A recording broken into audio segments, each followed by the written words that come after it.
Hey guys, tonight we begin with the delightfully dysfunctional world of the ancient Greek gods, a pantheon so powerful, so dramatic, and so emotionally unstable.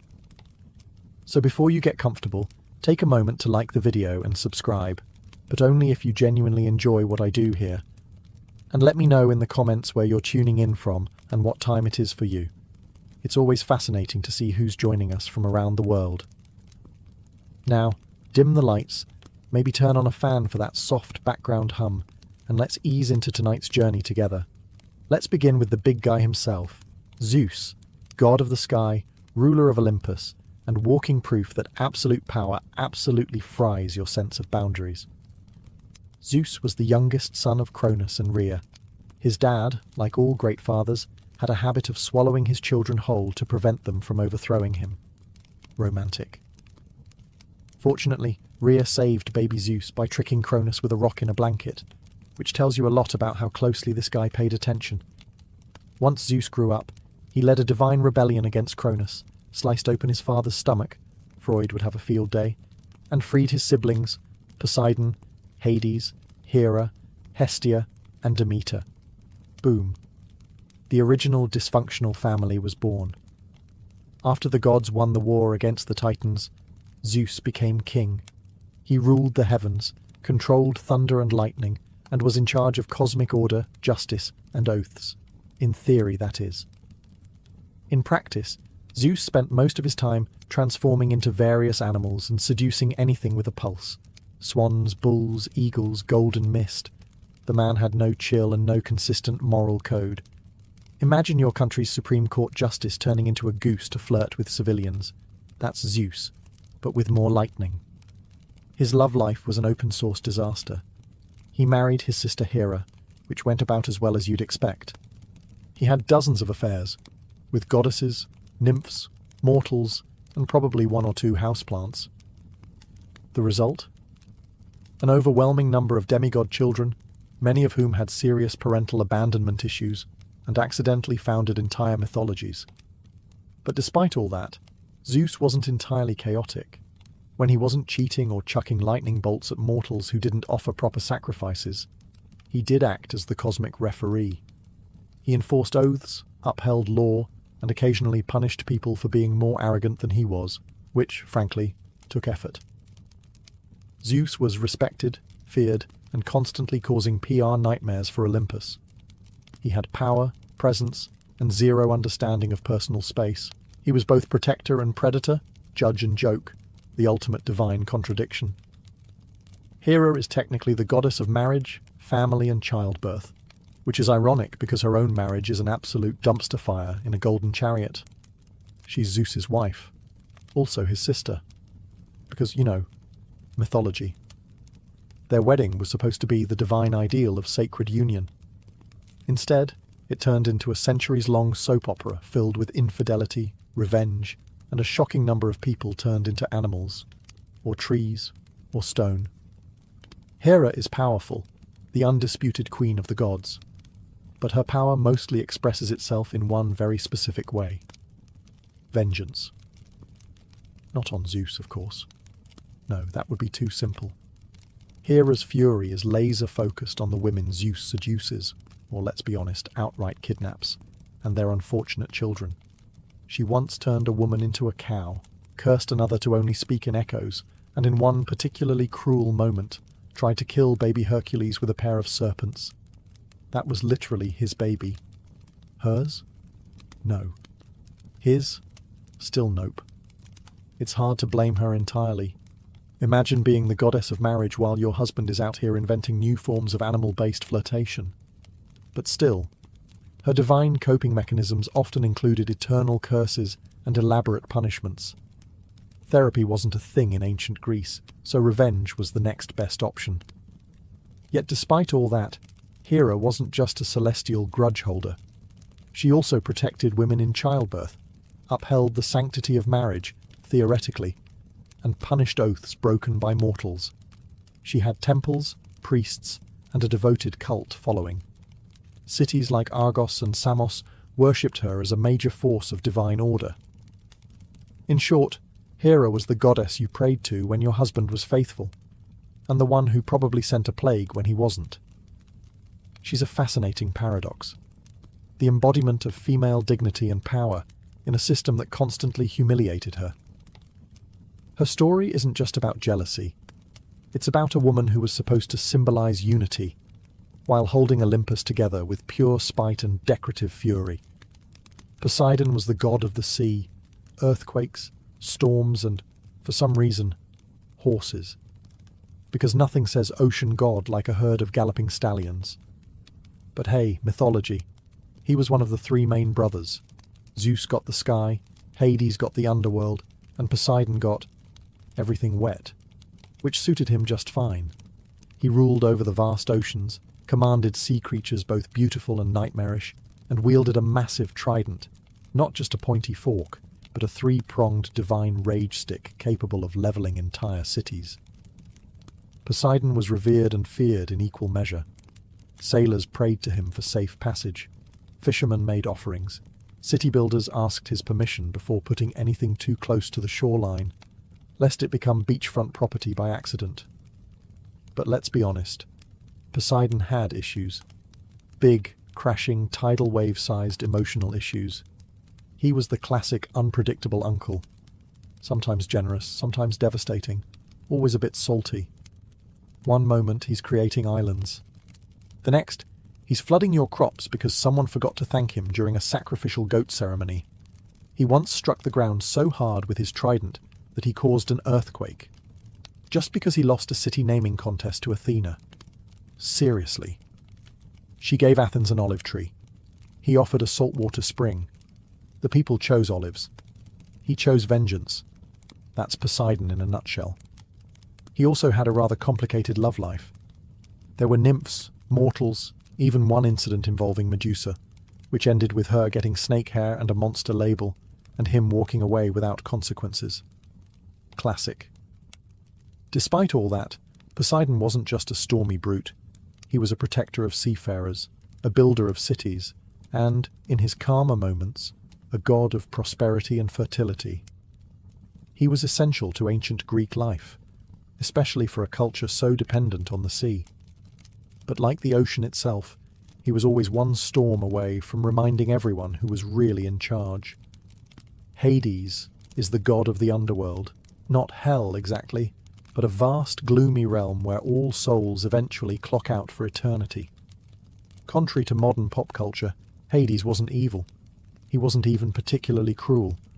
He was just incredibly tired of everyone.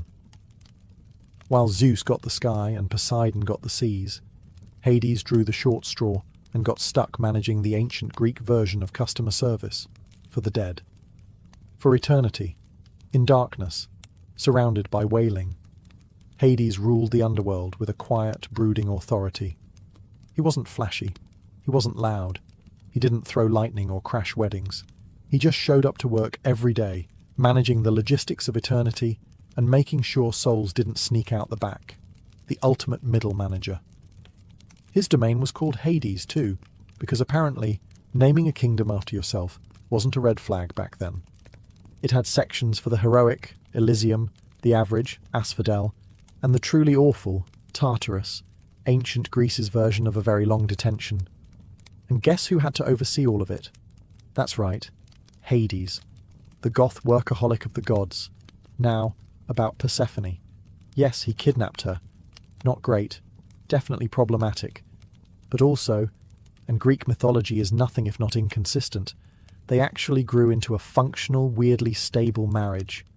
She spent half the year with him, bringing life to the underworld, and the other half on Earth, causing spring. It's less romance, more mythological timeshare. Hades was also the original pet dad. His dog, Cerberus, had 3 heads, a temper, and 0 obedience training. But he kept souls in line. Mostly. Unlike his brothers, Hades didn't cheat, didn't rage, and didn't crave the spotlight. That's probably why ancient Greeks rarely built temples for him. They were terrified of attracting his attention. He was the quiet, grim uncle you didn't invite to the party, but still respected from a safe, polite distance. Athena is the goddess of wisdom, war strategy, handicrafts, and staying 10 steps ahead of everyone without breaking a sweat. She's basically the divine embodiment of logic in a world full of emotional wrecks with lightning bolts. Her birth alone is enough to give Freud nightmares. Zeus, after swallowing her pregnant mother Metis, because prophecy of course, developed a splitting headache. Instead of aspirin, he got a hammer to the skull. And out popped Athena, fully grown, fully armoured, and fully unimpressed with everyone. From day one, Athena made it clear she was not here for nonsense. Unlike her war-happy brother Ares, Athena viewed conflict like a chessboard, something to be analysed, controlled, and won with minimal shouting and maximum efficiency. If Ares was a chaotic bar fight, Athena was a war room with spreadsheets. She's also the goddess of crafts, which might seem out of place until you realise weaving in her hands was a battlefield. Just ask Arachne, a mortal who dared challenge Athena to a weaving contest. Arachne won, technically, but was then turned into a spider for being a little too talented. Moral of the story: be humble, or enjoy your new life in the corner of someone's ceiling. Athena stayed out of romance entirely. Unlike the rest of Olympus, she didn't seduce mortals, marry her brother, or transform into questionable animals. She simply had things to do: cities to protect, heroes to advise, owls to raise. She guided Odysseus home, helped Perseus behead Medusa, and probably edited the Iliad with a red pen. Athena is the goddess you'd want on your debate team, in your war council, or running your startup. She doesn't scream, she doesn't scheme, she simply outsmarts, always. Ares was the Greek god of war, bloodshed, and punching first, thinking never. If Athena was war with a blueprint, Ares was war with a sledgehammer and poor impulse control. He represented the brutal, raw chaos of battle, the part where screaming men charged into each other, and no one really knew what was happening except that things were on fire and someone just lost a helmet. In short, if Ares shows up, things are about to get loud, violent, and deeply disorganized. Personality-wise, he wasn't exactly Olympus's favourite guest. Even his fellow gods didn't like him. Zeus once called him the most hateful of all the gods, and you know you've messed up when Zeus is calling you a problem. Ares was arrogant, hot-headed, and about as subtle as a flaming chariot. He wasn't particularly respected either. The Greeks admired strategy, restraint, and cleverness, things Ares consistently failed to bring to the table. He didn't win battles with tactics. He just stormed in swinging. That worked occasionally, but more often than not, it left a trail of dead bodies and deeply annoyed allies. That said, Ares was still terrifying. He was the god of fear, literally. His sons were named Phobos and Deimos, aka Panic and Terror, and he loved being in the thick of a brawl. He also had an affair with Aphrodite, which sounds romantic until you remember it ended with him getting caught in an invisible net by her husband Hephaestus and laughed at by the entire pantheon. Ancient Greek tabloids had a field day. In Roman mythology, Ares got a makeover as Mars, more disciplined, more honourable, less sweaty. But in Greece, he stayed the chaotic, muscle-bound avatar of violence. Still, Ares had his moments. In times of actual war, he was feared and revered. Warriors made sacrifices to him, hoping he'd bring them strength, or at least ignore them for a while. And when he wasn't breaking things, he did ride a cool chariot pulled by fire-breathing horses, which earns him at least one style point. Aphrodite was the goddess of love, beauty, desire, and romantic messes with extremely high body counts. If you've ever seen someone fall in love way too fast with exactly the wrong person, congratulations, you've witnessed Aphrodite's divine influence. There are two origin stories for her, depending on how much trauma you can stomach. In one version, she's the daughter of Zeus and Dion. In the older, and frankly much weirder, version, she's born from the sea foam that formed when Cronus chopped off Uranus's,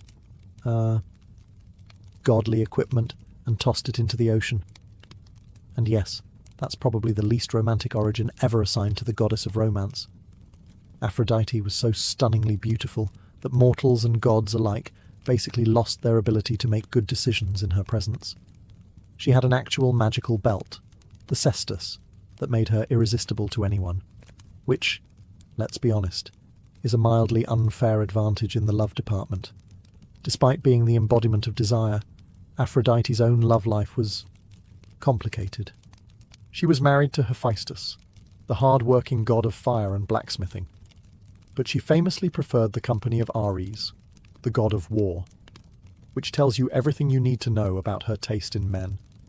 Their affair was exposed when Hephaestus trapped them mid-romance in a golden net and summoned the other gods to come take a look. Ancient Greece, where revenge and group humiliation were considered excellent conflict resolution. But Aphrodite wasn't all chaos and cheating. She had a softer side, too. She helped young lovers, presided over weddings, and brought beauty to the world. She was the goddess people prayed to before confessing a crush or trying to charm their way out of something stupid. Still, she wasn't above starting wars. She's the one who offered Helen of Troy to Paris, sparking the Trojan War. Why? Because she wanted to win a divine beauty contest. Yes, really. An entire civilization burned because Aphrodite wanted a golden apple that said, "To the fairest." She's the patron goddess of desire, not stability. Beautiful, intoxicating, and absolutely not interested in your relationship boundaries. Hephaestus was the god of fire, metalworking, craftsmanship, and being the only Olympian who actually had a job. While the rest of the gods were busy starting wars, chasing mortals, or throwing lightning like confetti, Hephaestus was in the workshop, forging weapons, building palaces, and muttering under his breath. His origin story varies, but none of it is flattering. In one version, he's born deformed, and Hera, repulsed by his appearance, tosses him off Mount Olympus like unwanted luggage. In another, Zeus does the tossing after a family argument. Either way, the man falls from heaven, lands hard, and ends up with a permanent limp and probably some abandonment issues the size of Crete. Despite the rocky start, Hephaestus gets back to Olympus. Not through forgiveness, but through leverage. He crafts Hera a magical golden throne, which, surprise, traps her. The gods beg him to return and free her. He agrees, but only if they let him back into the divine club. Negotiation. Nailed. Now back in Olympus, Hephaestus becomes the divine handyman. He forges Zeus's thunderbolts, Poseidon's trident, Achilles' armor, and pretty much every magical item anyone brags about. If it glows, flies, or explodes, Hephaestus probably made it while working unpaid overtime. And yet, for all his brilliance, he was consistently disrespected. His wife, Aphrodite, assigned, not chosen, famously cheated on him with Ares. His family, emotionally distant, to put it kindly. His co-workers, constantly breaking the stuff he just fixed. But Hephaestus never lashed out like Ares or schemed like Hera. His revenge was creative, elegant, passive-aggressive even. That net he used to catch Aphrodite and Ares mid-affair, artisan-crafted, and designed for maximum public humiliation, practical and poetic. He's not glamorous, he doesn't sparkle, but he's the god who built Olympus, literally. Hephaestus is the unsung hero, the working-class deity of the gods, the patron of blacksmiths, artisans, inventors, and anyone who's ever screamed at a malfunctioning machine and then fixed it with duct tape and rage. Hermes is the god of travelers, commerce, thieves, messaging, and suspiciously fast talking. He's the guy with winged sandals, a staff that probably came with no user manual, and an energy that screams, "I've already eaten 3 olives and lied twice today." Unlike most gods, Hermes hit the ground running, literally. On the day of his birth, he crawled out of his crib, stole Apollo's cattle, invented the lyre using a tortoise shell, and then returned to his cradle before anyone noticed. That's day 1. Most gods take centuries to cause that much chaos. Hermes needed about 6 hours. He's known as the messenger of the gods, but that's underselling it. He didn't just deliver messages, he smuggled souls into the underworld, guided heroes through enemy territory, and probably invented the divine version of express shipping. If there was trouble, Hermes was already 2 steps ahead of it, leaving behind a suspiciously vague alibi and a charming grin. He also served as the god of commerce and trade, because nothing says trustworthy marketplace energy like the same guy who oversees thievery. Hermes represented negotiation, persuasion, and morally flexible entrepreneurship. Basically, the patron saint of salesmen, travellers, pickpockets, and anyone who's ever bartered at a flea market. But he wasn't just a charming rogue. Hermes was loyal when it counted. He helped Odysseus outsmart Circe. He gave Perseus the tools to behead Medusa. He even guided souls to the underworld with surprising tenderness, proving that beneath all that mischief, he had a job he took seriously. Hermes also had a signature accessory, the caduceus, a winged staff with two intertwined snakes. It's often confused with the symbol of medicine, which is ironic, considering Hermes's primary qualifications were speed, lying, and professional boundary hopping. If Olympus had an IT department, Hermes would be the over-caffeinated tech guy who speaks in acronyms, solves your problems in 2 minutes, and then disappears to go optimize cloud functions, which may or may not involve stealing Zeus's wallet. He's clever, quick, unreliable, and deeply lovable. The god of getting things done, getting away with it, and not answering follow-up questions. Demeter is the goddess of the harvest, agriculture, grain, and giving life to the world, provided she's in the mood. When Demeter is happy, crops flourish, trees bear fruit, and the world blooms with abundance. When she's upset, well, say hello to winter, famine, and general withering disappointment. She's one of the quieter Olympians. Doesn't throw thunderbolts, doesn't start wars, doesn't turn people into animals. But don't mistake quiet for harmless. She can shut down the planet's food supply with one bad mood. Which, as it turns out, she did. Enter Persephone, her beloved daughter, the literal flower child of Olympus. One day, Persephone is out picking flowers, minding her own mythological business, when the earth opens up and Hades, god of the underworld and professional kidnapper, swoops in and abducts her. Classic Greek parenting crisis. Demeter, understandably, loses her divine mind. She searches the earth in grief, refusing to let anything grow until her daughter is returned. Crops fail, animals starve, mortals beg for mercy. Demeter's response? No Persephone, no produce. Eventually, Zeus intervenes, mostly because the humans are dying and no one's getting any sacrifices. A deal is struck. Persephone will spend part of the year with Hades, part with Demeter, and thus the seasons are born. Spring and summer, Demeter's happy.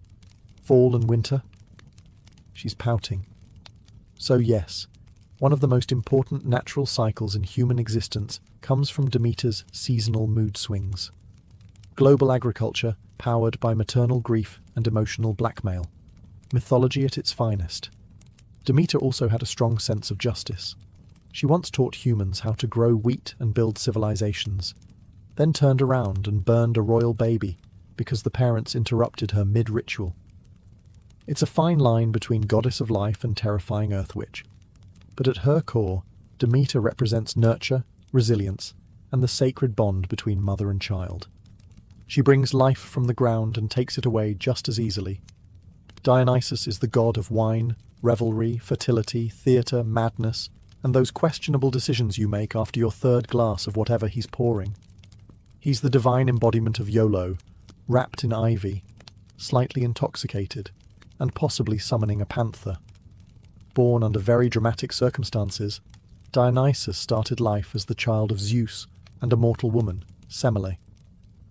When Hera found out, because of course she did, she tricked Semele into asking Zeus to reveal his true godly form. Spoiler, it vaporized her. Zeus, ever the problem solver, stitched the unborn Dionysus into his thigh and carried him to term. Yes, thigh pregnancy. Greek mythology, where nothing is weird enough to question. Dionysus grew up wandering the earth, spreading winemaking, chaotic joy, and mild existential dread. He was followed by a rowdy entourage of satyrs, maenads, and woodland party crashers, a travelling circus of ecstasy and potential property damage. His worship wasn't just about fun and grapes. Dionysian rituals involved letting go of your identity, your inhibitions, and sometimes your clothes. His festivals were wild, immersive, and often involved masks, theatre, and very questionable decisions under the stars. Think Burning Man, but with divine consequences. But Dionysus wasn't all fun and fermented joy. He had a temper, a very theatrical one. If you mocked him, refused his worship, or interrupted his vibe, things got weird. One king who banned his cult was driven mad and dismembered by his own people. Another was turned into a dolphin. He didn't do light punishment. He did statement punishments.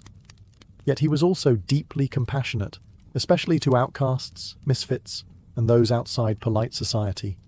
He gave comfort to the broken, voice to the silenced, and occasionally transformed people into vines, which is probably symbolic of something. Dionysus is the paradox of divine liberation and chaos. He's joy and destruction, art and madness, the god who blesses you with creativity one moment and has you dancing barefoot in a vineyard the next, questioning your life choices. Artemis is the goddess of the hunt, wilderness, wild animals, and the moon. She's also the goddess of, no, I will not explain myself, and yes, that was a threat. Often depicted with a bow in one hand and zero tolerance in the other, Artemis is one of the few Olympians who didn't need thunderbolts or love potions. She had precision, discipline, and a pack of divine wolves. Twin sister to Apollo, Artemis arrived in this world in typical overachiever fashion. She helped deliver her own brother shortly after her own birth. From that moment forward, she was done with men. She swore off marriage, romance, and anything remotely resembling emotional vulnerability. Instead, she roamed forests, hunted stags, and surrounded herself with a loyal band of maiden followers who all shared her love for nature and disinterest in drama. Artemis is best known for her purity, not in a Victorian fainting couch way, but more in the touch me and I turn you into a deer way. Take Actaeon, for instance, a hunter who accidentally stumbled upon her bathing. Rather than calmly explain boundaries, she transformed him into a stag and let his own dogs tear him apart. Message received. She was fiercely protective, especially of women and children. While many Olympian gods treated mortals like chess pieces or dating apps, Artemis acted as a divine shield for the vulnerable. She punished those who disrespected sacred nature or harmed the innocent, and her vengeance was swift, poetic, and usually fatal. As a moon goddess, she represented calm, clarity, and mystery. She brought light to the night and guided travelers through darkness, metaphorically and literally. If Apollo was the sun's blinding brilliance, Artemis was the moon's cold, focused stare. Less warmth, more watchfulness. She wasn't flashy, but she didn't need to be. Artemis had presence. You didn't challenge her. You didn't flirt with her. You just hoped she wasn't aiming in your direction. In modern terms, Artemis is the original independent woman. Fierce, free, and entirely uninterested in what you think of her. She didn't live in Olympus. She ran in the woods. Apollo is the god of the sun, music, prophecy, healing, poetry, archery, and, honestly, at this point, just assume he put his name on every job opening on Mount Olympus. If the gods had LinkedIn, Apollo's profile would crash the site. Twin brother of Artemis, Apollo is the shiny, radiant poster child of Olympus. Golden hair, golden lyre, golden chariot. He's the reason we have daylight, according to Greek myth, as he literally drove the sun across the sky every day in a flaming chariot. No pressure if you're running late. But beneath all that brilliance lies a lot of feelings. Apollo is dramatic. He's emotional. He's the guy who sings ballads after a breakup and then curses the person who rejected him. Literally. Ask Daphne. She turned into a tree just to get away from him. Apollo mourned her loss, then turned her into a sacred symbol and wore her leaves as a crown. Because that's healthy. He's also the god of prophecy, which means he technically knows things will end badly, and still gets upset when they do. Classic overachiever energy. He established the Oracle of Delphi, where priestesses, fueled by divine madness, mumbled poetic riddles that somehow explained everyone's destiny. Very user-friendly. Apollo had a complicated relationship with love. He chased several mortals, was rejected by most, and reacted with varying degrees of poetic overkill. When a Spartan prince named Hyacinthus died during a discus game, possibly from Apollo's own poorly thrown disc, he was so distraught he turned the boy into a flower, which is sweet if you ignore the blunt force trauma part. Despite all this, Apollo was also a healer. His son Asclepius became the god of medicine, and Apollo himself could cure plagues, or cause them, depending on how offended he felt that day. In short, Apollo was brilliance wrapped in insecurity, power dressed in poetry, and charm with a short fuse. The kind of god who'd write you a love song and then shoot you with an arrow if you didn't clap. Hestia is the goddess of the hearth, home, and domestic peace, which is ancient Greek for the only Olympian who didn't cause weekly international incidents. She was the eldest child of Cronus and Rhea, and also the first to be swallowed whole by her charmingly paranoid father. Later, she was the last to be vomited back up when Zeus overthrew him, which means, technically, she's both the oldest and youngest Olympian. Yes, Greek mythology is a funhouse mirror of logic. Unlike her more chaotic siblings, Hestia chose peace. She didn't participate in power struggles, didn't throw curses, didn't sleep with mortals, and didn't even throw shade. She was offered a throne on Olympus, shrugged politely, and gave it up to Dionysus. Why? So she could tend the eternal flame and not get dragged into family drama. Queen behavior. She presided over the hearth, the center of every home, temple, and city. Wherever there was a flame burning for warmth, food, or ritual, Hestia was there in spirit. No temples in her name, no scandalous myths, just a quiet presence that made everything else work. The original background essential. She was also the goddess of hospitality. In a world where shelter and food meant survival, she represented the sacred duty of caring for guests. Invoking her meant your fire would stay lit, your bread wouldn't burn, and hopefully your relatives would leave on time. And unlike most Olympians, she didn't go around turning people into animals, inanimate objects, or ironic morality lessons. Hestia didn't need revenge. She had a well-swept floor and inner peace. Because of her, every meal began and ended with an offering. Every city had her flame burning in its heart, and every prayer circle probably had someone whispering, "Thank you for not being a handful." If the gods were a dysfunctional office, Zeus would be the CEO with boundary issues, Athena the overqualified strategist, Dionysus the HR violation, and Hestia would be the calm office manager, keeping the coffee warm and the lights on, while everyone else argued about whose temple caught fire. Hestia reminds us that there's power in stillness, value in simplicity, and sometimes the most essential figure is the one who doesn't demand attention, but holds everything together. Persephone is one of the most fascinating figures in Greek mythology, a goddess with a split personality written directly into the seasons. She's the bloom of spring and the chill of death, life and decay, flower crown and iron throne. She's the daughter of Demeter, goddess of the harvest, which already puts her in the realm of life and fertility. But then things took a turn, as they often do in Greek myth, when Hades, lord of the underworld, saw her picking flowers and decided, wife material.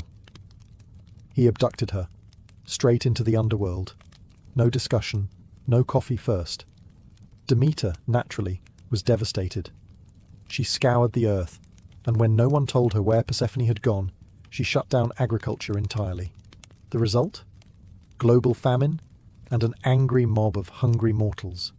Eventually, Zeus intervened, not out of fatherly concern, but because no one was sacrificing anything while starving. A compromise was reached. Persephone could return if she hadn't eaten anything in the underworld, which of course she had. 6 pomegranate seeds. Just enough to legally bind her to a part-time gig in the land of the dead. Thus began her dual role, half the year on Earth with Demeter, ushering in spring and summer, the other half with Hades in the underworld, giving us fall and winter. The ancient Greeks invented seasonal depression with a myth. But here's where things get interesting. Over time, Persephone embraced her role as queen of the dead. She wasn't just a sad, kidnapped flower girl. She became a ruler, calm, firm, and quietly powerful. Mortals prayed to her for mercy, for safe passage, for understanding the balance between life and death. She represents transformation, not just seasonal, but emotional. The shift from innocence to strength, from being taken to taking control. Persephone is the goddess of duality. She walks through flowers and bones with equal grace.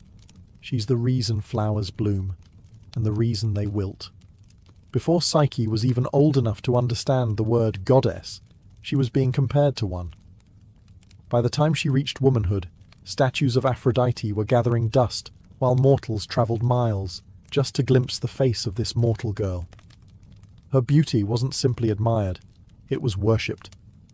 Entire crowds treated her as if she were Aphrodite, reincarnated in flesh and bone. People whispered that she must be divine, that no mortal woman could look like this by accident. But for Psyche, all the reverence felt hollow. She walked through cities and villages like a phantom, adored but untouched, celebrated but alone. No one dared to approach her with true affection. Men looked at her like a living painting, flawless, silent, untouchable. Even her family, though proud, grew uneasy. Her two sisters had married noble men, begun families, and lived the kind of grounded, warm lives that Psyche herself craved. But no suitor would dare to court a girl believed to be a rival of Aphrodite, and therein lay the danger. You see, the gods weren't fond of competition, especially Aphrodite. Watching her temples grow silent while mortals laid garlands at the feet of a mere girl made the goddess burn with divine rage. To her, Psyche wasn't a beautiful child. She was an insult carved into flesh. Yet Psyche knew none of this. She spent her days walking gardens alone, speaking to no one. She'd never felt a lover's touch or heard a whispered vow in the dark. Her beauty had become a curse, one that distanced her from the only thing she truly wanted, a soul that saw her, not just her face. She would stand by her window at dusk, watching the horizon fade and thinking perhaps this was her fate, to be loved by all but held by none. No priest, no oracle, no stranger ever offered an answer, until one day someone did. But it wasn't a man, it wasn't a priest, and it wasn't a mortal. It was a goddess. And she wasn't offering love, she was demanding revenge. On Mount Olympus, beauty was more than vanity. It was power, and no one wielded it like Aphrodite. She was the goddess of desire, of seduction, of divine charm. But lately, her temples echoed with emptiness. Her statues stood lonely beneath the sun. Why? Because mortals now knelt before a human girl, Psyche, as if she were the new goddess of love. To Aphrodite, this wasn't just offensive, it was treason. The goddess watched from her celestial perch, her envy twisting into hatred. She had destroyed kings for less. How dare a mortal girl steal her worshippers? How dare she exist as a living insult to divine beauty? And so, Aphrodite did what goddesses do. She summoned her son, Eros. Now, Eros wasn't just any deity. He was the god of love, yes, but not the soft, tender love mortals wrote poems about. No, Eros dealt in chaos. He sparked passion where there should be none. He made kings fall for swindlers, queens for slaves, enemies for each other. His arrows didn't ask for permission. They shattered logic, loyalty, and sometimes entire empires. Aphrodite's command was simple. Make Psyche fall in love with the most hideous, vile creature on earth. Something monstrous. Something beneath even the worms. Let her feel what it's like to be mocked by love. Eros, ever the obedient son, accepted. Bow slung over his back, quiver full of divine arrows, he descended to the mortal realm under the cover of moonlight. He found Psyche asleep in her chamber, candlelight flickering across her features like water. She was beautiful, too beautiful. And Eros, who had pierced 1,000 hearts, felt his own skip a beat. This wasn't right. This wasn't part of the plan. Still, he reached for his arrow, but in his distraction, something went wrong. His hand slipped. The arrow pricked his skin. Just a drop. But it was enough. The god of love had just fallen victim to his own power, and in that moment, fate shifted. For Eros would no longer be his mother's weapon. He would be Psyche's silent protector. But neither of them knew what price the gods would demand for this forbidden affection. And Aphrodite would not forgive betrayal. Eros vanished before Psyche could stir from her sleep, the wound from his own arrow still warm on his skin. He had pierced countless hearts, but never once had he fallen prey to his own game. Now, with every beat of his heart, he felt a longing he didn't understand, a need to protect her, to cherish her, to hide her from the cruel eyes of Olympus. But protection came with sacrifice. He couldn't tell her the truth. If Aphrodite discovered he had disobeyed her, worse, that he had fallen in love, there would be no mercy. Not for him. Not for Psyche. So Eros made a quiet vow. He would love her from the shadows. Meanwhile, Psyche's life grew stranger by the day. No suitors came. Her beauty, once a spectacle, now seemed cursed. Whispers of divine punishment swirled through the kingdom. Her father, desperate and afraid, consulted the oracle of Apollo, and the words returned were cruel. She shall not wed a mortal man. Instead she will marry a monster, a beast feared even by the gods. Send her to the mountaintop, dressed as a bride. There her fate awaits. Her family wept, her sisters gasped, but Psyche stood still, silent, as if the wind had carved her into stone. A monster? This was her destiny? Not love, not choice, but sacrifice? Still she agreed, not out of courage, but out of resignation. She had been adored like a goddess, yet never touched by love. Perhaps this cruel, monstrous fate was simply balance. Eros watched from above, his heart twisting with guilt. He had meant to protect her, but now the gods had spun a web he couldn't untangle. If he intervened openly, his mother would know, but if he did nothing, Psyche would be lost. So he devised a plan. He would take her to a secret place, a hidden palace known only to him, cloaked in illusion and silence. He would love her, not as a god, but as a shadow. He would never show his face, never speak his name, and above all, he would never tell her the truth. Because if she knew who he was, who she was truly with, everything would shatter. Even the god of love was afraid of heartbreak. The wind was soft but strong as it carried Psyche away from the mountain peak. She had expected cold rock and gnashing teeth. She had braced for a monster's roar. But instead, silence. Gentle, surreal silence. When she opened her eyes, she was no longer on the mountain. She stood in a meadow of glowing flowers, more radiant than any garden she had ever known. A path of polished stone wound through the field, leading to something impossible, a palace, grander than anything human hands could build. Its pillars shimmered like moonlight on water. Its halls whispered her name without sound. Psyche stepped through the threshold, expecting fear, but finding peace. Servants she couldn't see guided her hands, washed her feet, placed robes upon her shoulders. Food appeared, warm and fragrant, though no one set the table. At night, a voice, deep, tender and kind, spoke from the shadows. "Do not be afraid. You are safe. This is your home." It was him, her unseen husband, the one the oracle had promised. But there was no snarling beast, no monstrous form, just a voice. And strangely, it didn't frighten her. He never revealed himself, not even in darkness. Each night, he joined her in the quiet velvet of the bedchamber. He touched her face like a dream. He whispered laughter in her ear. And each morning, he was gone before the sun rose. She was falling. Fast. Love without sight. Intimacy without form.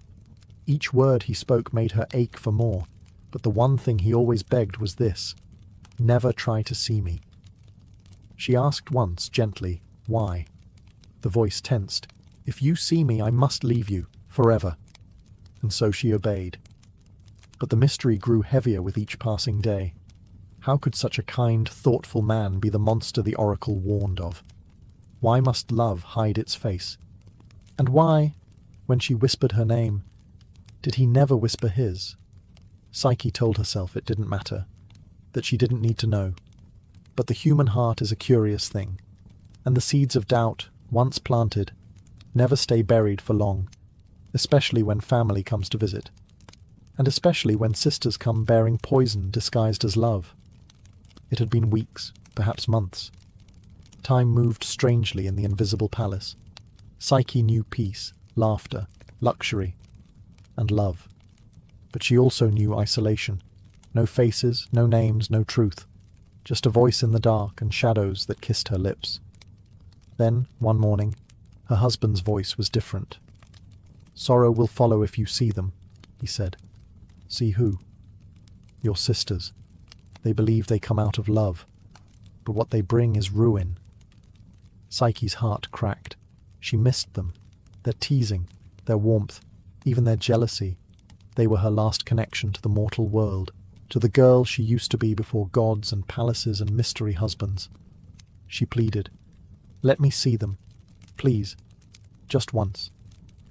Eros hesitated, but he could never deny her. He agreed, with one warning. "Do not let their words poison what we have. They will try to unravel your trust. You must not listen." And so, the winds that once lifted Psyche carried her sisters to the garden gates of the invisible palace. When they saw her, they were stunned.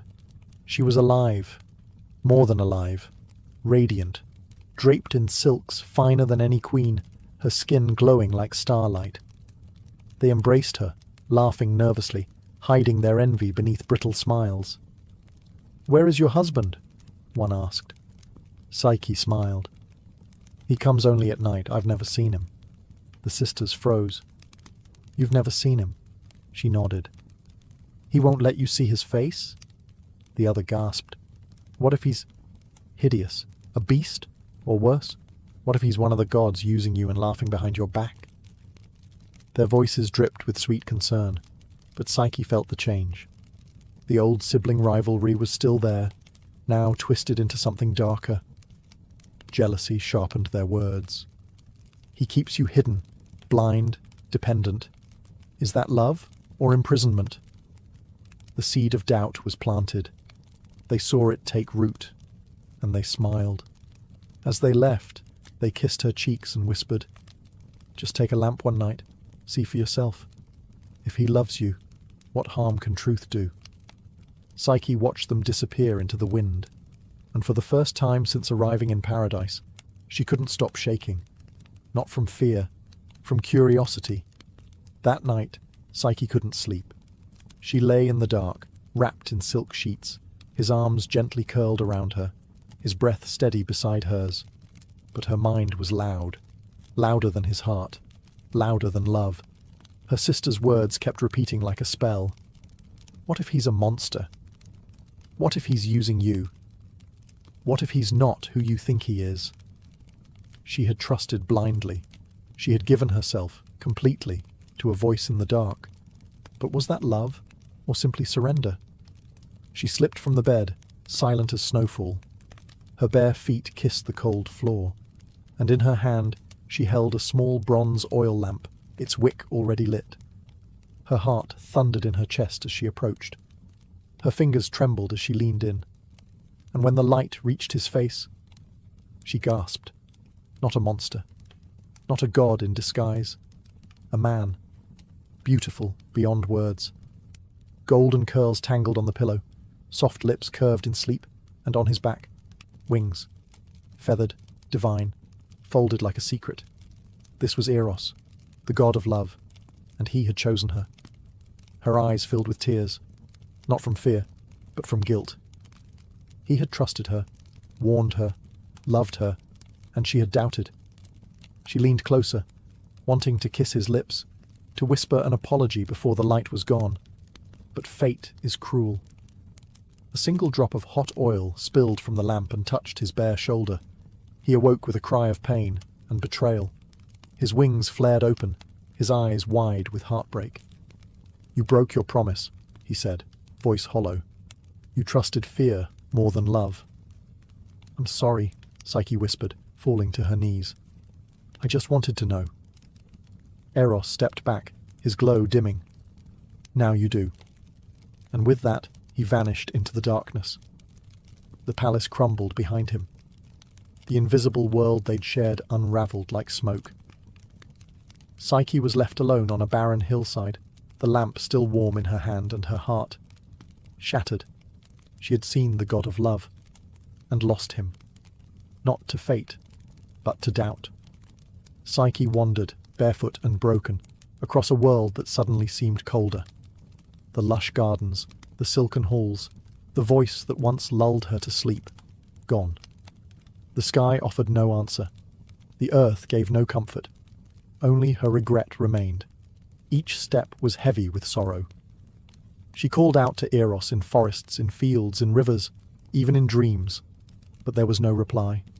The god of love had vanished, not from Olympus, but from her life. In desperation, Psyche returned to her father's home. But the palace that once cherished her now whispered with rumors. Her sisters, triumphant in her misery, claimed she had married a demon and lost everything. No one believed her tale of love and gods and winged husbands. So she left again. This time not out of exile, but purpose. She would find Eros, no matter how far she had to go, no matter what wrath she might face, even if it meant entering Olympus itself. But mortals don't simply walk into the heavens, so she sought the only one who might guide her path, the one who had started it all. Aphrodite. Yes, Psyche was afraid. The goddess had reason to hate her, but if Eros still loved her, if there was even a sliver of hope, then Psyche would face even the wrath of Olympus to earn redemption. She found Aphrodite not in a golden temple, but in a private garden surrounded by mirrors. The goddess looked into her own reflection, as if searching for flaws that didn't exist. When Psyche approached, Aphrodite didn't turn. "I warned you once," the goddess said coldly, "and still, you touched what was mine." Psyche knelt. "I love him." Aphrodite laughed. "You love him? You mean the son you betrayed? The god you doubted?" "I was foolish," Psyche admitted, "but I will do anything to earn back his trust." Aphrodite turned, her eyes sharp as blades.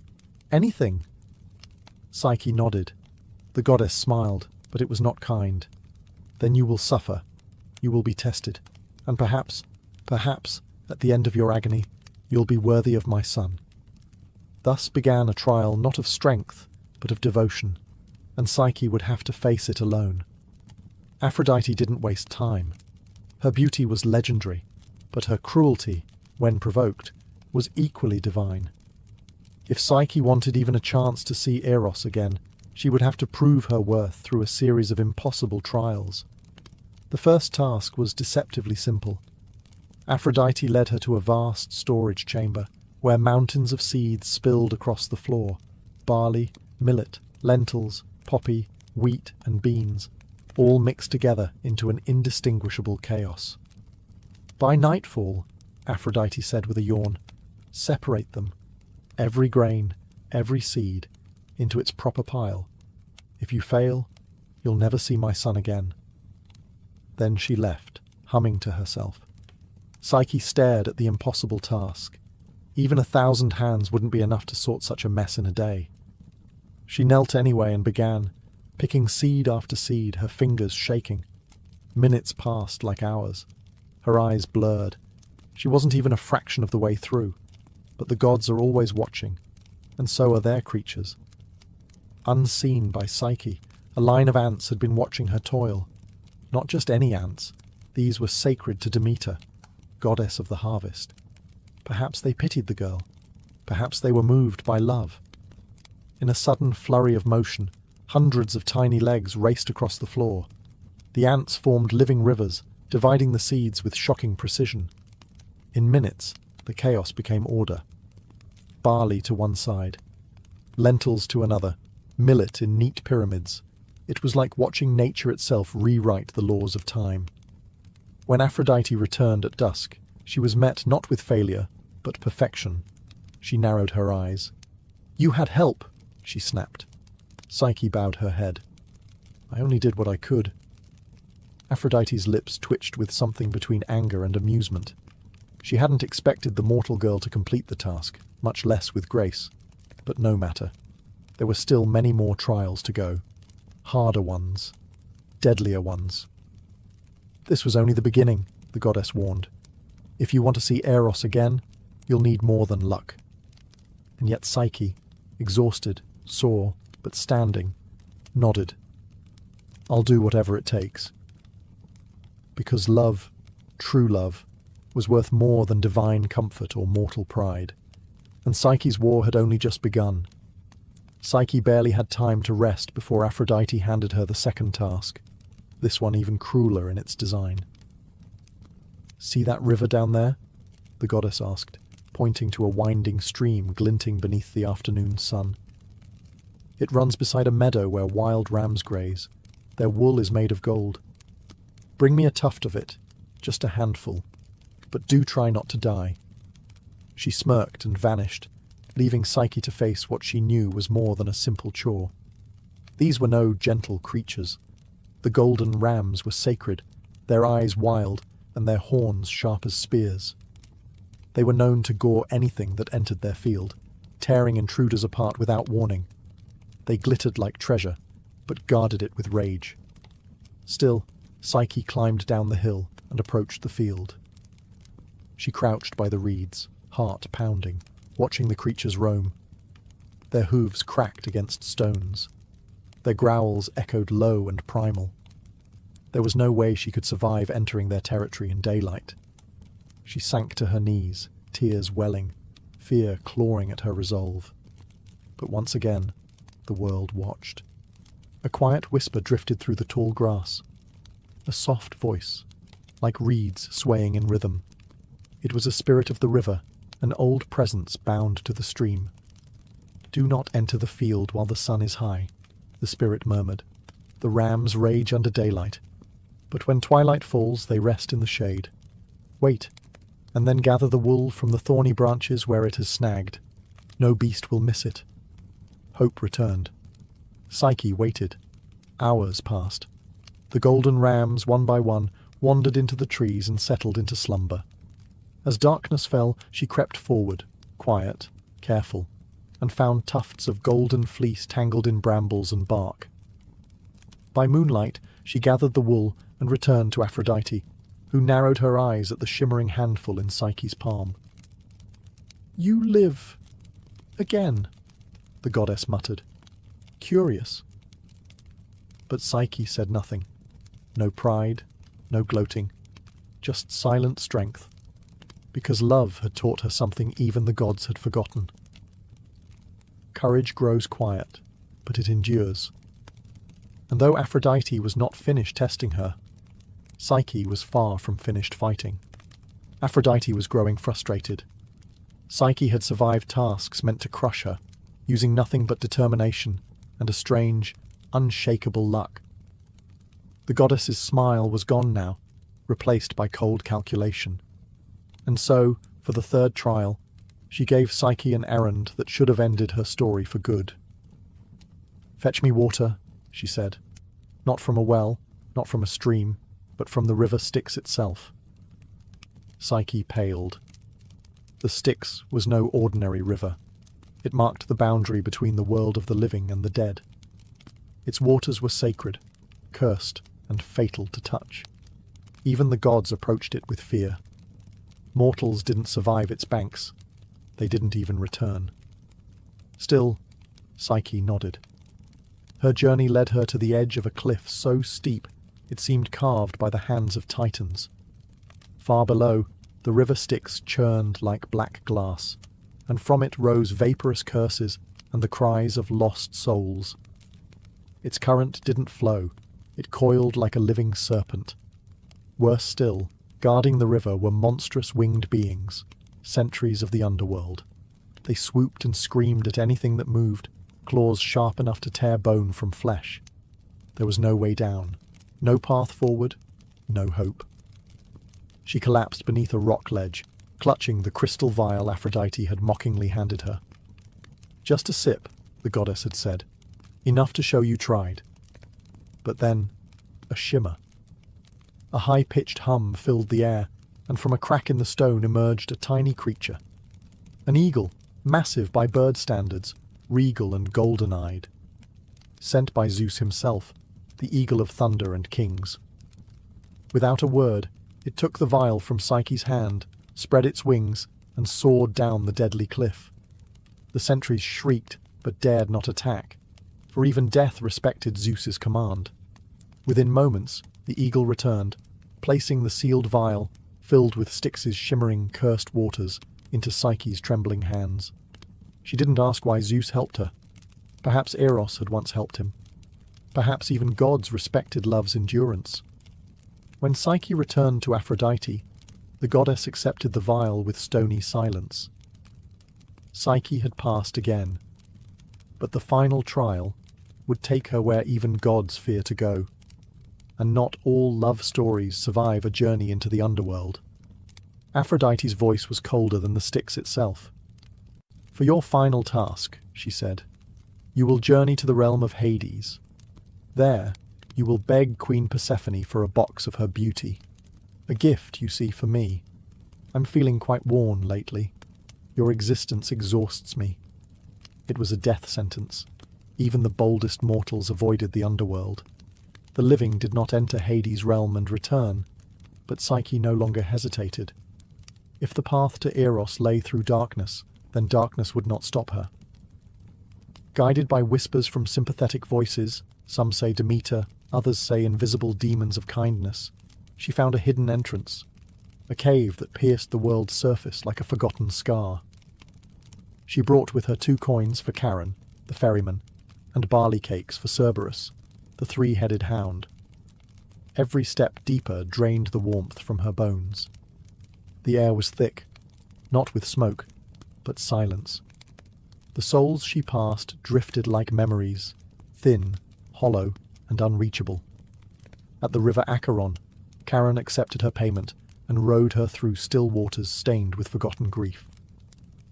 When Cerberus appeared, snarling at the threshold of Persephone's palace, she fed him the cakes.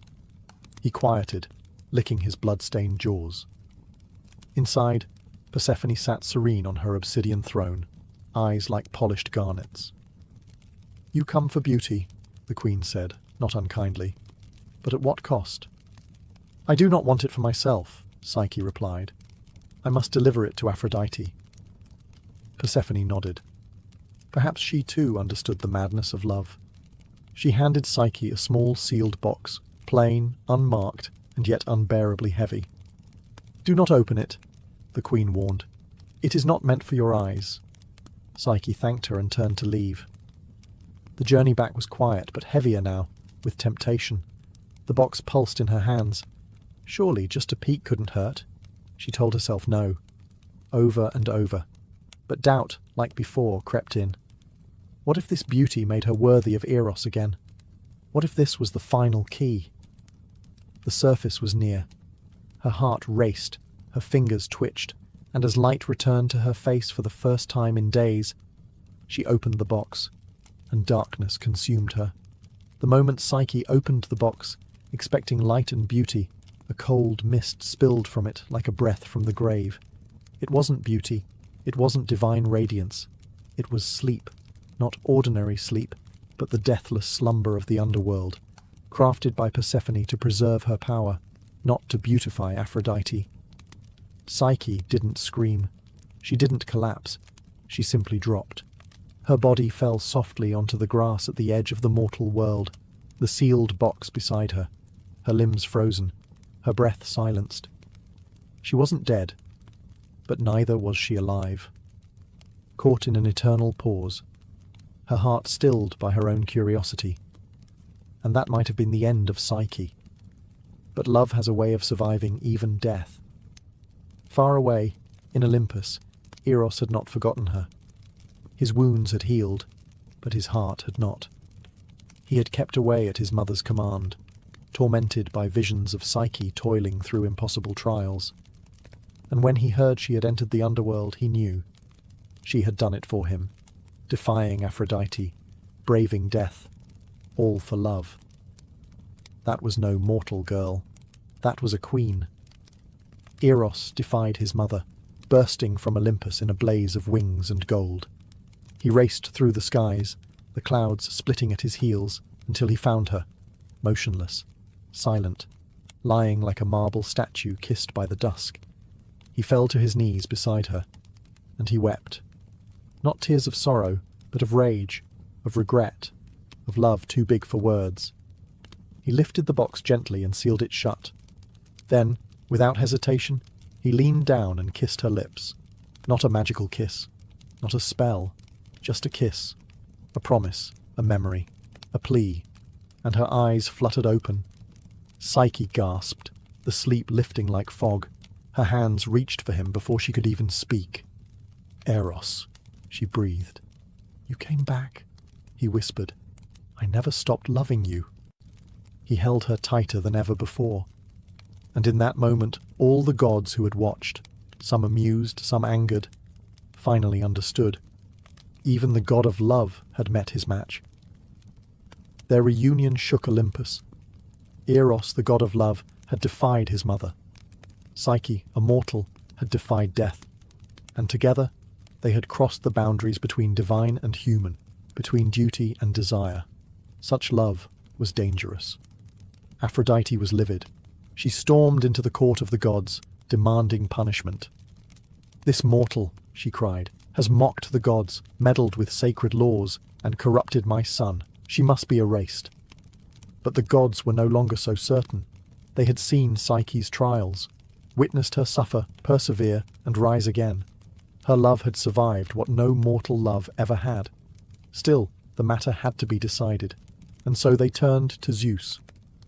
The king of the gods sat silent on his throne, lightning in one hand, fate in the other.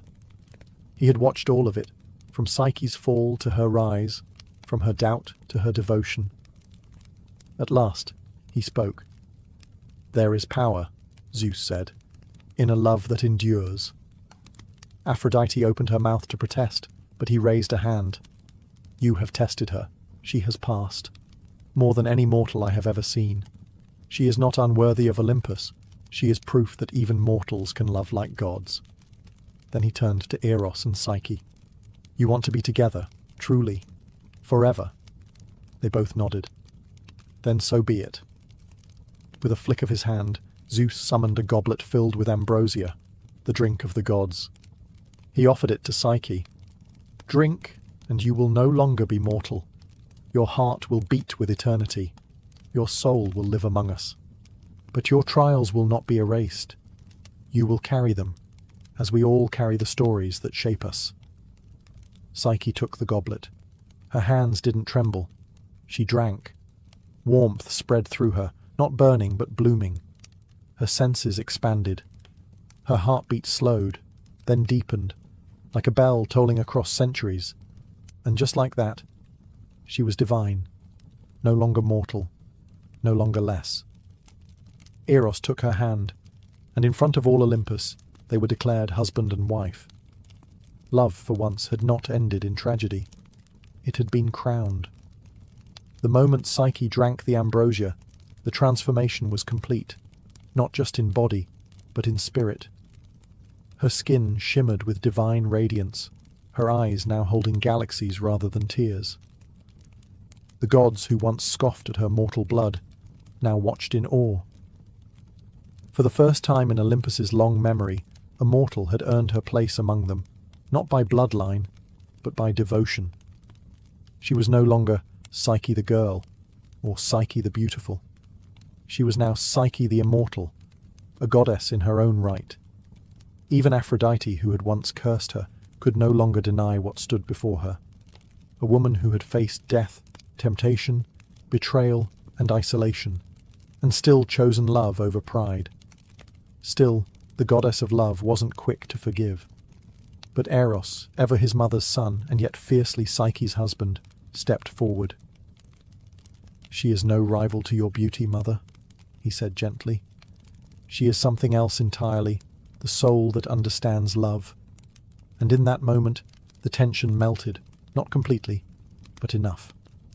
Aphrodite's silence was her surrender. Zeus proclaimed her goddess of the soul, Psyche, whose very name in Greek meant both soul and breath of life. Her trials had shaped her not into a statue of perfection, but into the embodiment of what love endures. A great feast was held on Olympus. Nectar flowed like rivers, stars danced in celebration, and even the fates smiled at the story they had once woven in whispers. Psyche stood by Eros, no longer uncertain or afraid. She was equal. She was divine. Together, they watched the skies above and the mortal world below, guardians of love and the soul's journey. And from their union, a daughter was born. Hidone, goddess of pleasure and delight, symbol of joy born from the union of love and soul. Where once Psyche had walked among thorns and shadows, she now danced in eternal light. Not because she was perfect, but because she had loved, fallen, suffered, and risen again. She was proof that even mortals, even the broken-hearted, could reach the heavens, one trial at a time. And so, the tale of Eros and Psyche did not end in tragedy, as so many mortal loves do, but in transformation. Not into myth, but into something far greater, a truth whispered across centuries, from temples to bedrooms, from storytellers to dreamers. Love, real love, is not easy. It is tested, it is doubted, it is wounded. But when it endures, it becomes eternal. Psyche's journey had begun with beauty, a curse she never asked for. She had been worshipped by strangers, envied by sisters, manipulated by gods. She had been punished for being loved, then punished again for loving back. And yet, she never stopped trying. Even when her heart broke, even when her faith cracked, she kept walking. And Eros, the god of love, he learned too. That love is not a weapon, not a game, not a secret in the shadows. It is light, yes, but only if it is faced. Together they taught even Olympus a lesson it had long forgotten. Love does not belong solely to the gods. It belongs to anyone willing to fight for it. In temples across Greece, lovers would offer prayers not just to Aphrodite, but to Psyche. They would whisper her name before marriages, births, and even funerals. Because she wasn't just a goddess, she was a reminder that the soul can survive despair. That love, when it falls, can rise again. And that no matter how deep the underworld, no matter how sharp the trial, the heart knows the way back. Today, long after temples have crumbled and empires have fallen, the story still lives. In the word psyche, meaning soul. In the word psychology, the study of that soul. And in every tale where love is tested and triumphs, Eros and Psyche live on, not as marble statues, but as echoes within all of us. Every time we choose trust over fear, forgiveness over pride, and love over silence, we walk their path. And perhaps, like them, we become a little more divine. Long before she was feared, before statues froze mid-scream and serpents whispered across marble floors, Medusa was a mortal girl, beautiful beyond compare. Her beauty was not loud or proud. It simply existed, uninvited, like sunlight slipping through stone. Her hair shimmered like strands of midnight silk. Her eyes held the calm of oceans before storms, and her presence, though quiet, unsettled kings and gods alike. She was born into a family of monsters, in a time where monsters were worshipped and feared in equal measure. Her sisters, Stheno and Euryale, were immortal, fierce, and monstrous by design. But Medusa was different. She alone was mortal.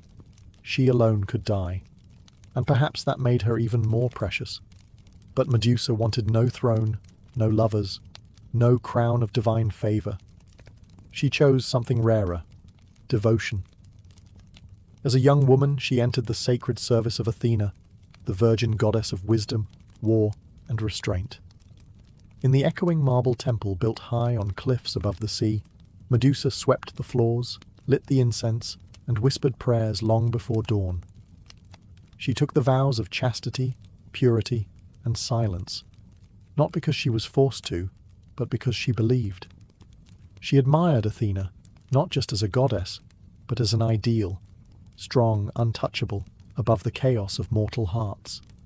In time, even the people began to whisper that Medusa was a living statue of Athena herself. Worshippers would sneak glances at her while pretending to pray. Her face became a symbol, her voice rarely heard, her life bound in sacred duty. But beauty, even in a temple, is not safe. Word of Medusa's grace spread beyond the temple walls, past the cities, through forests, into the realm of gods, and with it came danger. For in Olympus, desire often wore a divine face, and the line between admiration and possession was razor thin. One god in particular took notice, not a god of wisdom, not a god of restraint, but a god of seas, storms, and appetites. And while Medusa kept her vows, fate had already begun to twist. Because in the realm of gods, even purity can be punished. And soon, Medusa's sanctuary would become her prison. Far beneath the crashing waves and coral palaces of the deep, Poseidon ruled the seas with pride, fury, and a hunger that was never fully satisfied. He had tamed monsters, birthed storms, and claimed goddesses, but his eyes now turned to something far less divine. A mortal, Medusa. Her beauty had reached even the ears of Olympus, but it was her stillness, her discipline, her untouchable grace that obsessed him. She belonged to no man, no god, no mortal king. She had chosen a life of devotion, one that placed her far from desire, and perhaps that was what tempted Poseidon most. The more she prayed, the more he watched. And one evening, when the tide was high and the temple was empty, Poseidon rose from the sea. He did not knock. Gods rarely ask permission. He entered Athena's sacred temple as water pooled beneath his feet, a trail of seawater soaking the marble floor. Medusa, alone and unsuspecting, turned, only to find the sea god looming in the shadows, his trident left behind, but his hunger very much present. She called out to Athena, but her cries echoed unanswered. She ran, but temples, built for worship, were not made for escape. And there, beneath the cold stone gaze of Athena's statue, Poseidon defiled what was sacred. It was not a seduction. It was a violation. When it was over, Poseidon vanished, leaving nothing but salt and silence behind. Medusa, broken, curled beneath her goddess's image, waiting for justice, for comfort, for anything divine. But gods are not always just. When Athena returned to her temple and saw the desecration, her fury was absolute, but not at Poseidon, at Medusa. Whether out of pride, denial, or divine law, Athena blamed her priestess for allowing the temple to be defiled. Whether she saw Medusa as complicit or simply inconvenient didn't matter. The purity of her sanctuary had been broken, and so the goddess of wisdom passed judgment, not on the god who had violated, but on the mortal who had been violated. Because even in myth, power protects itself. And Medusa, once a symbol of sacred beauty, would now be transformed into a warning no one could ignore. The temple floor was still stained with seawater when Athena returned. The incense had long burned out. The silence was heavy, and at its center, Medusa knelt in shame, her head bowed beneath the unblinking gaze of her goddess. But Athena's eyes were not filled with pity. They burned with fury. For her temple, her sanctuary of reason, discipline, and virgin purity, had been defiled. And though Poseidon had violated sacred ground, it was Medusa who bore the blame. To Athena, there could be no forgiveness. Gods never apologized, and temples never forgot. The punishment had to be symbolic, eternal. She stepped down from her statue's pedestal and stood over Medusa, who trembled, confused, awaiting mercy from the very goddess she had worshipped for years. But mercy was not given. Instead, Athena's voice echoed like thunder between marble walls. "You have brought shame into my house. Let the world see what becomes of beauty that invites destruction." With a single gesture, She reached down and touched Medusa's forehead. The transformation was immediate. Golden hair turned to writhing serpents, their hissing a cruel mimicry of whispered prayers. Her skin lost its warmth. Her gaze became a weapon. Her eyes, once soft with sorrow, now held a terrible power. Anyone who looked into them would turn to stone. Not enemies, not invaders. Anyone. It was not a punishment of protection. It was isolation. A curse disguised as defense. Medusa cried out, her voice no longer human. Her tears, once salt water, now dried before falling. Her breath became still. Her reflection shattered mirrors. And worst of all, she could no longer look at another soul without destroying it. Athena did not weep. She did not turn away. She simply watched as her priestess, once beautiful and devout, became something else entirely. A monster. The temple doors closed behind Medusa as she fled into exile, her cries echoing through the hills. No home, no temple, no sisters, no prayers, just stone trails in her wake. And from the cliffs of Olympus, Athena returned to her throne, unmoved. For in the eyes of the gods, punishment need not be fair, only lasting, and Medusa's face would last longer than memory. Banished from temple and city, Medusa wandered into the wilderness, alone, cursed and feared. Her steps carved a trail of stone across the land, each accidental glance at a passing creature turning it to lifeless marble. Birds mid-flight, deer in the brush, even insects that dared meet her gaze, frozen forever in silence. She sought refuge where no man would follow, in the distant lands beyond rivers and ruin, to a bleak, windswept island at the edge of the world, a place untouched by gods or mortals. There she built no shelter. What use was a roof when the stars offered no comfort? What use were walls when her enemies had once been her protectors? The cave she entered was already half filled with statues, long-forgotten warriors, beasts, or perhaps even fellow wanderers who met her eyes for a moment too long. And so began her second life, not as a priestess, but as a pariah. Medusa no longer wept. Tears belonged to the girl she once was. The girl who believed in justice, who offered incense to Athena, who thought love could be earned through loyalty. That girl had died on the temple floor. In her place stood something else. Not a monster, but a woman shaped by betrayal. Her serpents whispered to her in dreams, not in words, but in instincts. Warnings of intruders, echoes of approaching footsteps. Her hair had become her guardians. Her eyes, her curse. Her soul, a flickering memory. She began carving the walls of her cave with images, faces, hands, the temple she once served. Even her sisters. Her memories were fading, and stone was all she had left. Occasionally, heroes would come, lured by stories of a cursed maiden, or tempted by the challenge of slaying a beast. They believed she was evil, that by killing her they might rise in glory. But none of them returned. They underestimated her, not just her power, but her pain. And yet, with each death, Medusa felt less like a victim, and more like the very monster the world imagined. Her humanity had not died, but it was fading. And the gods? They had already looked away. Far from Medusa's cave, in the bustling city-states and sacred temples of Greece, her name began to change. No longer spoken in mourning, it passed from mouth to mouth like a warning, distorted, retold, and reshaped. Medusa, the Gorgon. Medusa, the cursed temptress. Medusa, whose gaze turns men to stone.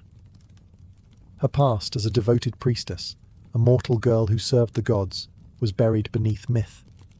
In its place rose a monster's tale, a creature with serpent hair, whose eyes held the wrath of the underworld. They didn't tell of Poseidon's violation. They didn't mention Athena's cruel punishment. The gods' roles were edited out, smoothed over by priests and poets who preferred their gods spotless and their monsters clearly marked.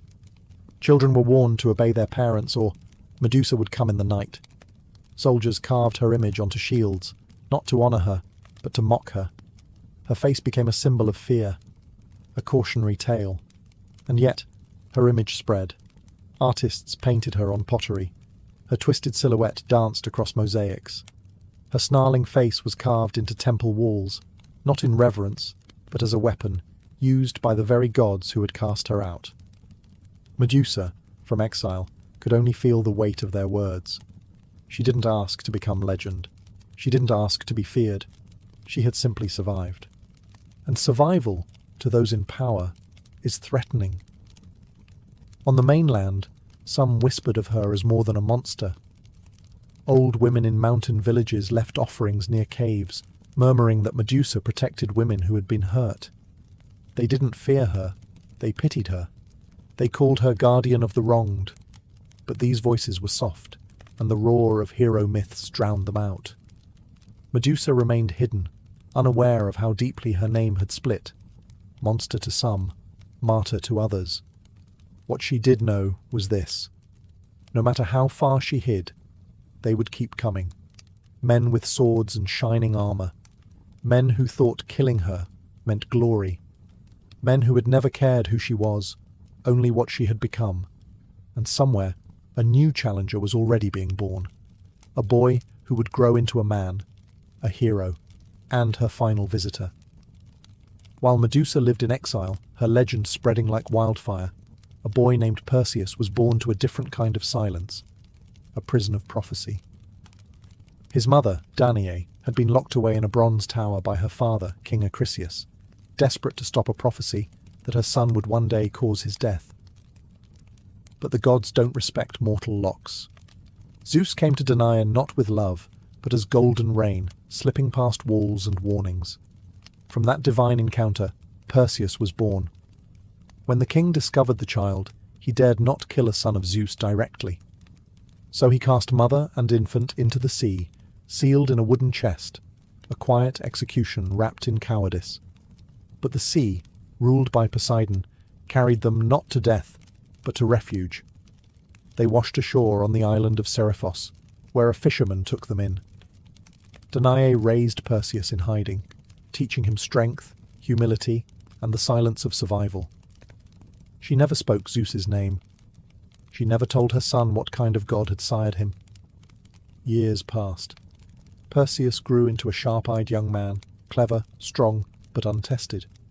And then came the king of Seriphos, Polydectes. He wanted Danae for himself. Perseus stood in the way. The king, feigning kindness, invited Perseus to a feast. Each guest was to bring a gift.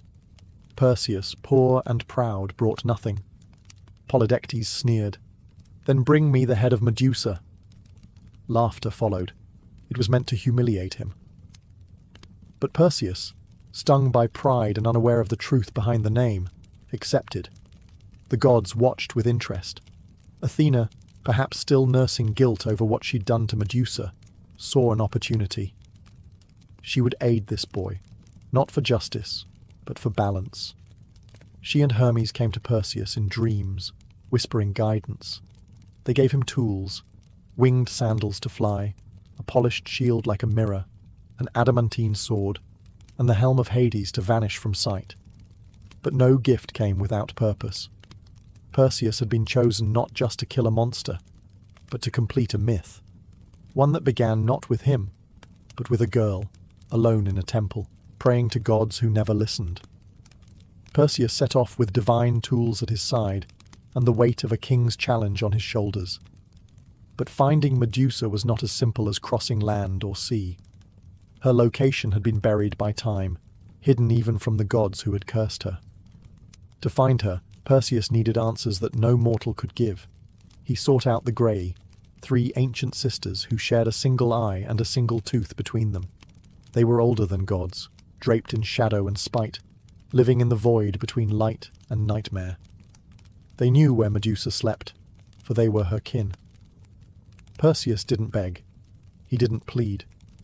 He waited until one of the sisters passed the eye to another, and snatched it from their hands.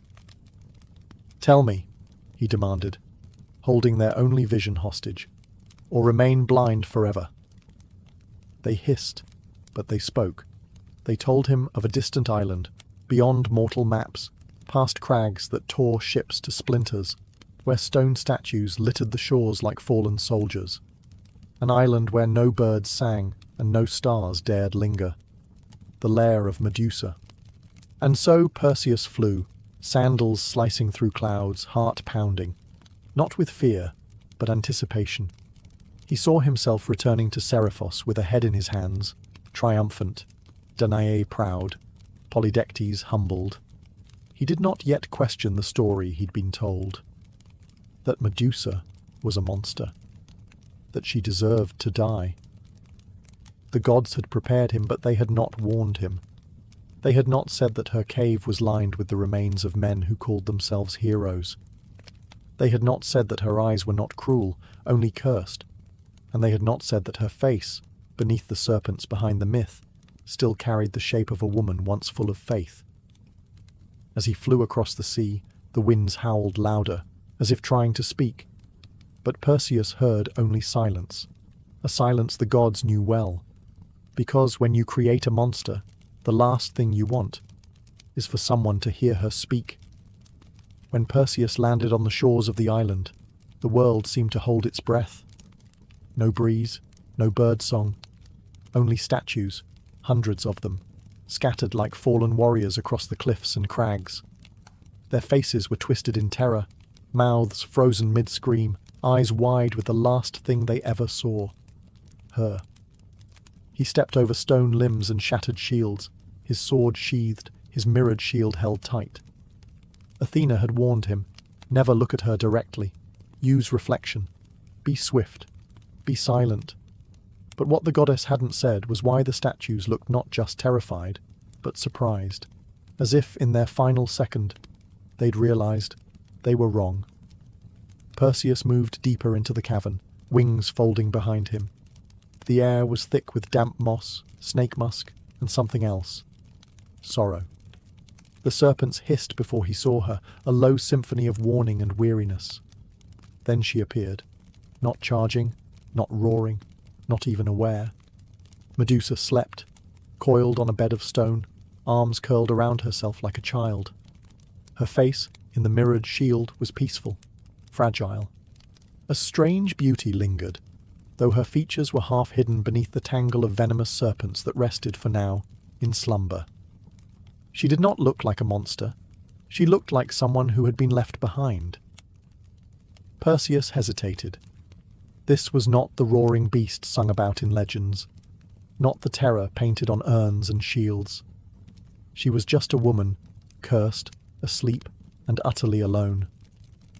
But the gods had given him a task. He remembered his mother.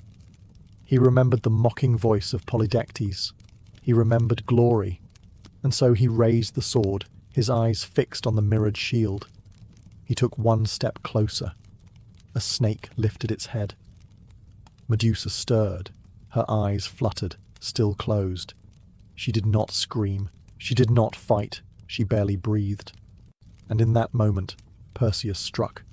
The blade hissed through the air with a divine edge. Silence followed. When her head fell into the satchel lined with bronze scales, the island exhaled. The curse was done. Or so he thought. Because you can kill a body, but not a story. And Medusa's story was just beginning. Perseus didn't linger. With Medusa's head sealed in the enchanted satchel, its gaze still potent even in death, he rose into the sky, sandals beating against the clouds. But the silence of the island clung to him. Not a silence of victory, something colder. The head still pulsed with quiet power. Though severed, it was not lifeless. The snakes writhed, tongues flickering, sensing the world beyond the bag. Her eyes remained open, unblinking, capable of petrifying anything that dared peer within. Perseus didn't look. He dared not.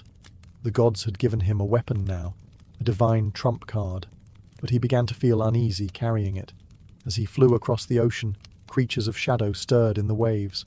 For this act, though heroic in the mortal realm, had awakened old pacts. Medusa's death had not gone unnoticed. Deep in the sea, her slayer had disturbed the balance. Poseidon felt it.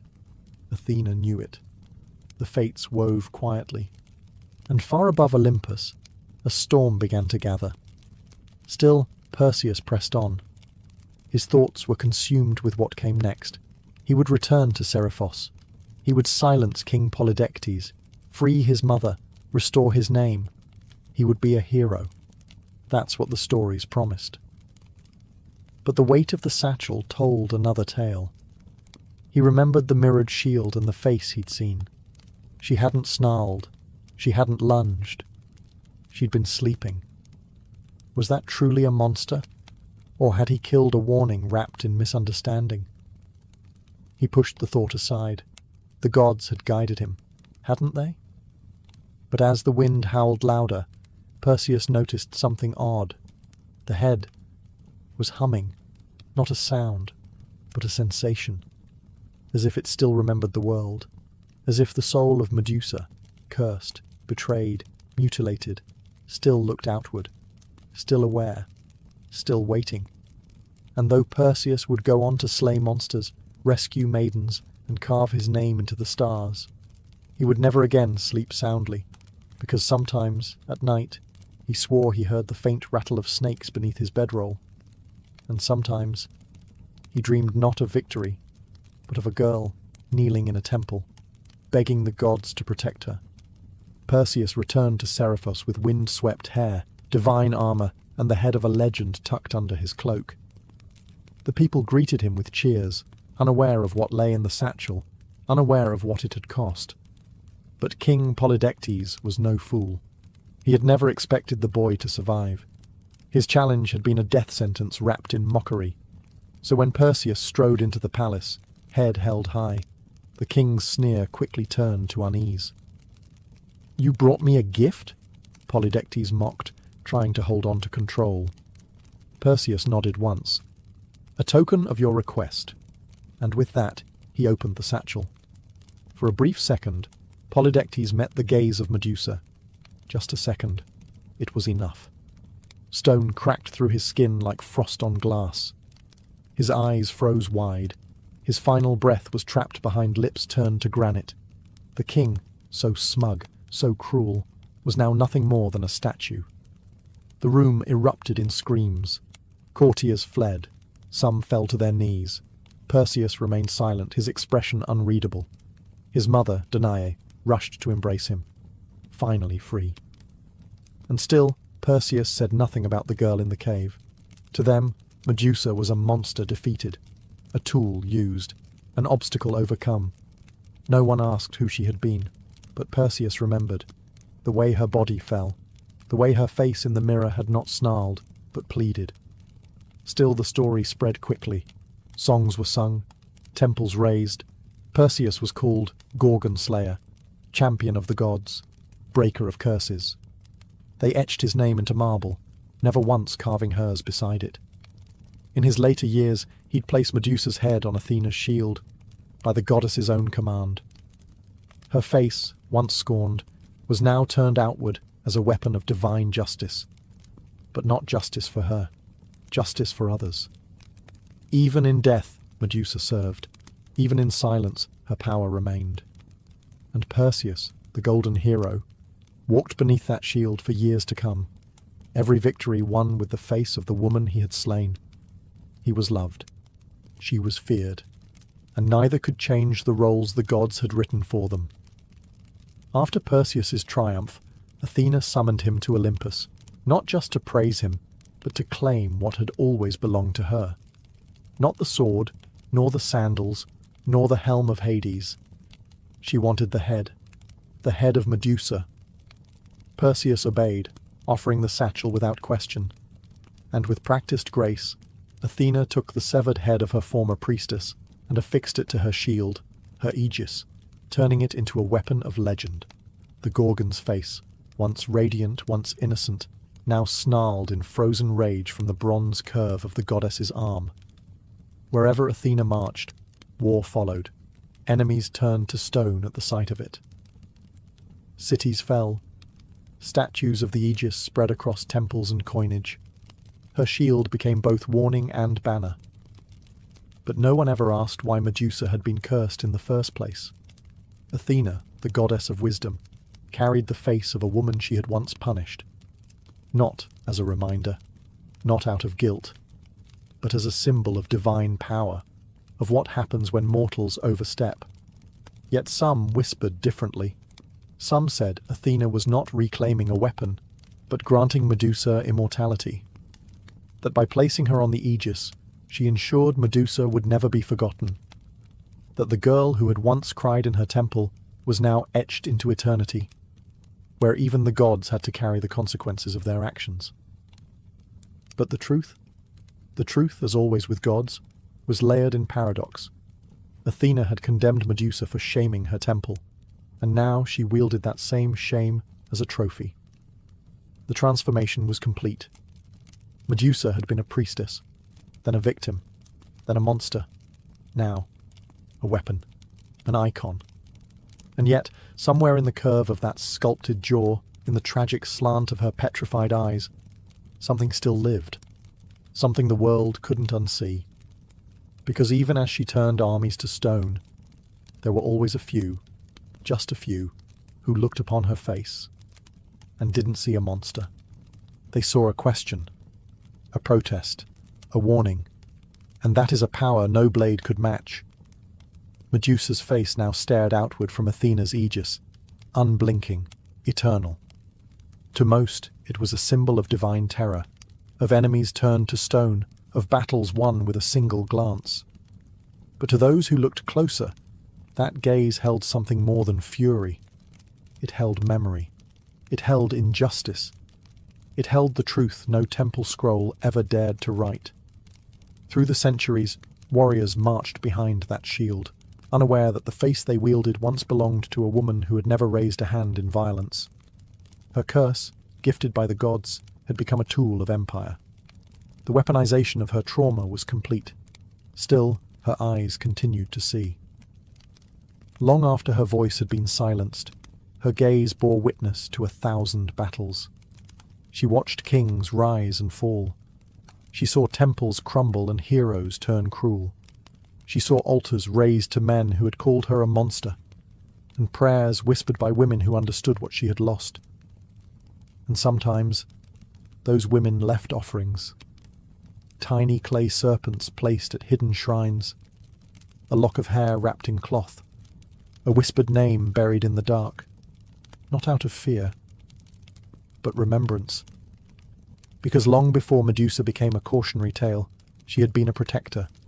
Her cave had become a graveyard of would-be conquerors, yes, but also a sanctuary, a place no man could enter and survive, a place where the hunted became untouchable.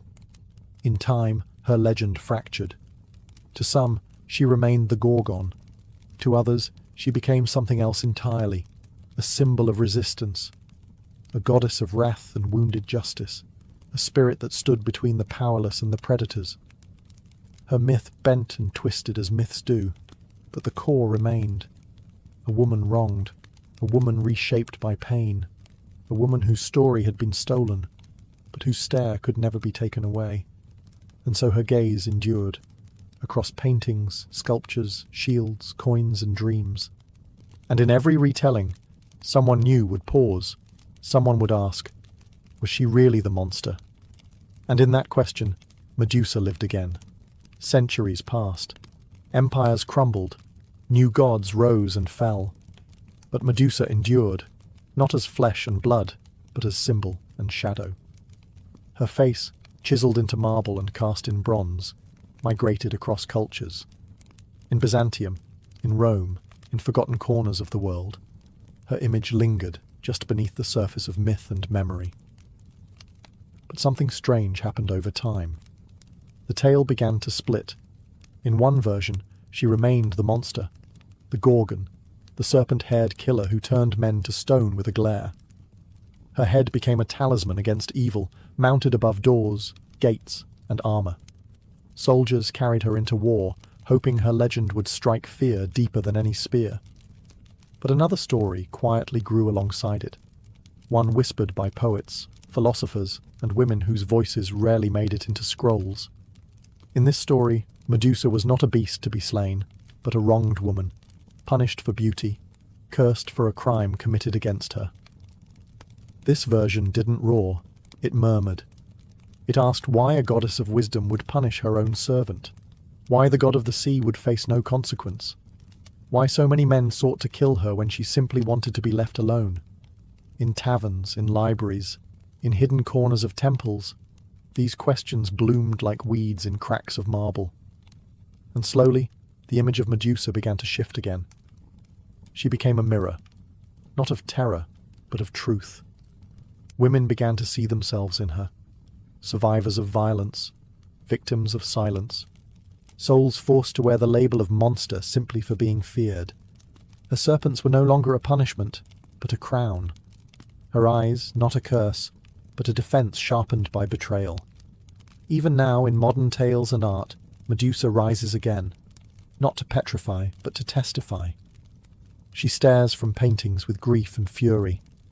Her story is retold not to glorify Perseus, but to ask why he was called a hero at all, because myths evolve, and sometimes the monster is not the one with fangs, but the one holding the sword.